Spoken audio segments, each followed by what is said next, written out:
നല്ല പെർഫോമൻസ് ആയിരുന്നു, നല്ല പടം, ഭയങ്കരമായിട്ട് ഇഷ്ടപ്പെട്ടു. എല്ലാവരും ഫാമിലി ആയിട്ട് കാണാൻ പറ്റിയ പടമാണ്, ഭയങ്കര ഇമോഷണലാണ്. നല്ല പടം. സമൂഹത്തിൽ പറയപ്പെടേണ്ട ഒരു വിഷയം പറയുന്നുണ്ട്, അതുപോലെ നല്ല ഇമ്പാക്റ്റ് ഉണ്ട്, ലാഗും കാര്യങ്ങളും എല്ലാം കുറവുണ്ട്. നല്ലൊരു സിനിമ, കുഴപ്പമില്ല കേട്ടോ. നല്ലൊരു എൻ്റർടൈനർ എന്ന് വെച്ചാൽ ലോജിക്കൊന്നും നോക്കണ്ട, നല്ലൊരു എൻ്റർടൈനറായിട്ട് പടം കാണാം. ധനുഷ് അടിപൊളിയായിട്ട് ധനുഷ് ചെയ്തിരുന്നത്, പിന്നെ ഇതിനകത്ത് വില്ലൻ കഥാപാത്രം ചെയ്തു, നാഗാർജുനും നന്നായിട്ട്, നല്ല പടം, കുഴപ്പമില്ല. നന്നായിട്ട് ഒരു മാസ് കാണുന്നവർക്ക് ഇഷ്ടപ്പെട്ട പടം കേട്ടോ, കുഴപ്പമില്ല. രാഷ്ട്രീയക്കാരും അതുപോലെ ഉദ്യോഗസ്ഥ ലോബിയും ജനങ്ങളെ ഭിക്ഷക്കാരാക്കിക്കൊണ്ടിരിക്കുമ്പോൾ ഭിക്ഷക്കാരിൽ തന്നെ ഒരു ആള് ദൈവമായിട്ട് വരികയാണ്. ഇതാണ് ഈ പടത്തിൻ്റെ കണ്ടന്റ് എന്ന് പറയുന്നത്. പക്ഷേ ഇതിനകത്ത് വളരെ മികച്ച രീതിയിൽ ഈ സിനിമ കുറച്ചും കൂടെ നല്ല ഡെവലപ്പ് ആക്കാമായിരുന്നാണ് എൻ്റെ തോന്നൽ. ധനുഷിനെയൊക്കെ സംബന്ധിച്ച് അറിയാലോ, നല്ലൊരു ആക്ടറാണ്. അപ്പോൾ പിച്ചക്കാരുടെ ദൈവമായിട്ട് നമ്മുടെ ധനുഷ് മാറിയിരിക്കുകയാണ്. എന്തായാലും ഈ സിനിമ വിജയിക്കേണ്ടത് നമ്മളുടെയും കൂടെ ആവശ്യമാണ്. കാരണം നമ്മളൊക്കെ പിച്ചക്കാരാണെന്നുള്ളതാണ് ഇതിൻ്റെ ഒരു സത്യാവസ്ഥ.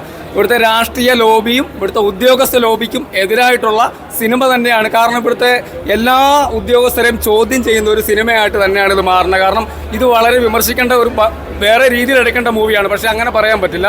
അപ്പോൾ ഈ സിനിമയ്ക്ക് ധൈര്യമായിട്ട് ടിക്കറ്റ് എടുക്കാം.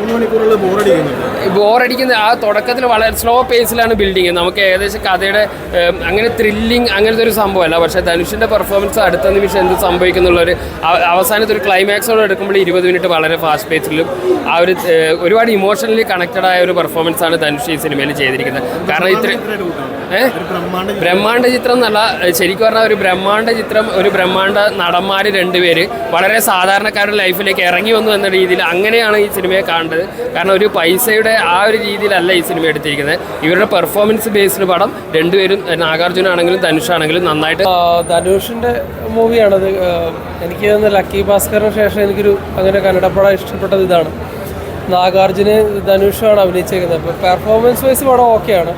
ഒരു 3 മണിക്കൂറുള്ളതൊരു ലാഗായിട്ട് ഫീൽ ചെയ്തു, അതുമാത്രമാണ് നെഗറ്റീവായിട്ട് എനിക്ക് തോന്നിയിട്ടുള്ളത്. പിന്നെ രശ്മികയാണ് നായികയായിട്ട് വരുന്നത്, ദേവി ശ്രീ പ്രസാദ് മ്യൂസിക്കും ഉള്ള ഒരു വൺ ഡേ വാച്ചുകളോടെ തിയേറ്ററിൽ കാണാൻ പറ്റിയ മൂവി തന്നെയാണ്.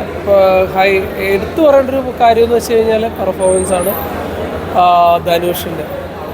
പുള്ളി ഒരു പിച്ചക്കാരനൊക്കെ ആയിട്ട് ഇതിൽ മേക്ക് ചെയ്തിട്ടുണ്ട്. അത് പെർഫെക്റ്റ് ആയിട്ട് തന്നെ പുള്ളി ആക്ട് ചെയ്തിട്ടുണ്ട്. അപ്പോൾ അവിടുന്ന് ഒരു മണി ലോണ്ടറിങ് ബേസ്ഡൊക്കെയാണ് സ്റ്റോറി പോണത്. അതുപോലെ തന്നെ